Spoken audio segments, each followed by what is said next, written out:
Hello everyone, welcome you all in my channel. Please subscribe the channel and hit the bell icon as well as right. That would be a great help.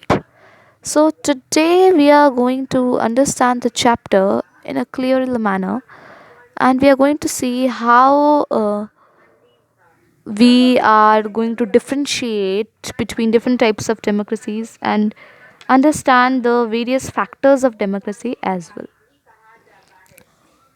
right?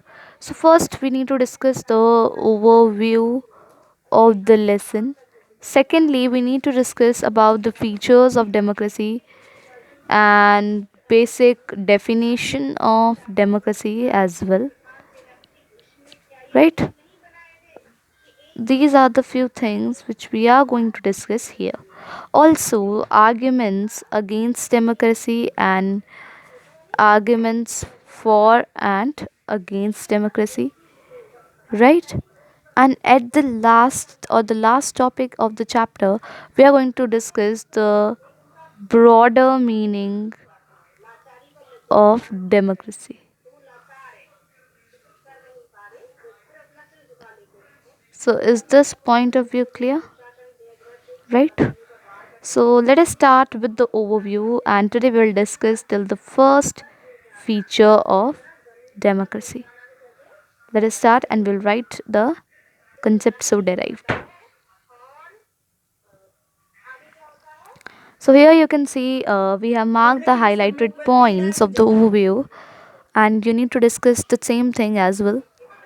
So what सबसे पहले तो overview में पता चलता है कि भाई what are the features of democracy, और उससे भी पहले की डेफिनेशन क्या होती है डेमोक्रेसी की, ये पॉइंट सबसे पहले हमारे सामने आता है, राइट? फिर ये आता है कि चलो स्टेप बाय स्टेप हमने फीचर भी पढ़ लिया, फिर भी हम क्यों मान लिए कोई चीज़, क्योंकि वो चीज़ पॉपुलर है तो वो अच्छी ही हो हमारे लिए। इस बेसिस पे हमें प्रोज एंड कॉन्स दोनों पता होना चाहिए, एक सिक्के के दोनों पहलू, understanding. We need to know the pros and we need to know the cons as well. So for that, we need to understand the arguments against democracy and arguments for democracy, both the topics. Lastly, democracy is not stifled at only representative form, but it has many forms, or it life के all the spheres में it can fit. तो उस चीज़ के बारे में we are going to understand. Clear? Okay. Let us start the topic and how we are going to see beyond the minimal objective and introduce broader idea of the democracy. तो सबसे पहले why we define democracy, because we should know the simple definition है कि भाई जो सब जान सके पहचान सके, क्लियर? तो उस बेसिस के ऊपर हमने एक सिंपल डेफिनेशन निकालनी है कि डेमोक्रेसी जो है is a form of government जहाँ पे रूलर्स को पीपल इलेक्ट करते हैं, और जो रूलर्स हैं वो पीपल के बिहाफ पर ही वर्क करते हैं, क्लियर? ठीक है, तो ये एक बहुत ही यूज़फुल स्टार्टिंग पॉइंट हमारे लिए साबित हो सकता है। बहुत सारी कंट्रीज़ हैं जैसे सऊदी अरेबिया, म्यांमार, जो कि हम कह सकते हैं नॉन डेमोक्रेटिक है, ओके। बट ये जो है कि ये सिंपल जो डेफिनेशन है कि they rulers are elected by the people is not advocate, मतलब कि सफिशिएंट नहीं है। एडवोकेट का मतलब क्या होता है? It's not sufficient, exactly. So that's the thing which we need to understand, right?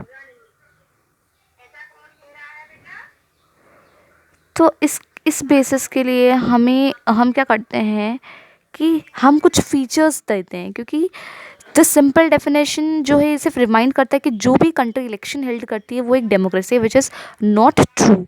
ये बहुत मिसलीडिंग होगा, क्योंकि हर कंट्री चाहती है कि वो एक डेमोक्रेसी कहलाए, वो एक सोवरन कहलाए। So that's why we should distinguish between a non democracy and democracy in a proper manner. For this we have the features of democracy. कुछ मिनिमल फीचर्स हमको पढ़ने पड़ते हैं, clear? Right, okay, fine. So उनमें से जो आपका first feature हम पढ़ने वाले हैं let us see that thing कि भाई फर्स्ट फीचर से पहले हमें कुछ क्वेश्चंस भी पूछे गए हैं हमसे, तो हमें वो क्वेश्चंस को भी समझना है। तो पहला क्वेश्चन आपसे यही पूछा गया है कि कौन होते हैं रूलर्स, किसको इलेक्ट करती है जनता, कौन जो इलेक्ट हुए हैं उनको हम कैसे डेमोक्रेसी मान लें क्योंकि वो इलेक्शन हेल्ड कर रहे हैं।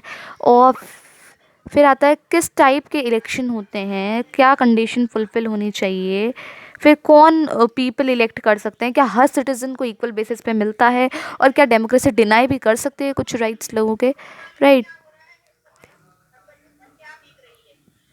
फिर आप पे ये आता है कि भाई या फिर आपकी जो डेमोक्रेटिक गवर्नमेंट है वो फंक्शन कुछ लिमिट से करना चाहिए कि नहीं। So we have the first topic that is major decisions by the elected leaders. So ये आपका फर्स्ट टॉपिक और द फर्स्ट फीचर है नंबर 1 कि जो मेजर डिसीजंस हैं वो उन्हीं लोगों को लेने चाहिए जिन्हें पीपल इलेक्ट करते हैं। पाकिस्तान में जनरल परवेज़ मुशर्रफ हैं, उन्होंने आपके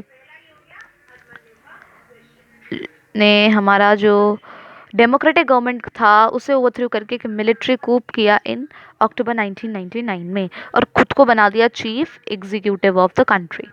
2002 में he held a referendum in the country, right. उन्होंने एक रेफरेंडम करा एंड ही अपने आप को 5 ईयर एक्सटेंशन भी प्रोवाइड किया। वहीं जो पाकिस्तानी मीडिया थी उन्होंने इसे बायस्ड फॉर्म बोला because this was not true, this is unfair and malpractices done by general Parvez Musharraf. So what they wanted was that उन्होंने चीटिंग करा, इसके अंदर चीट करा।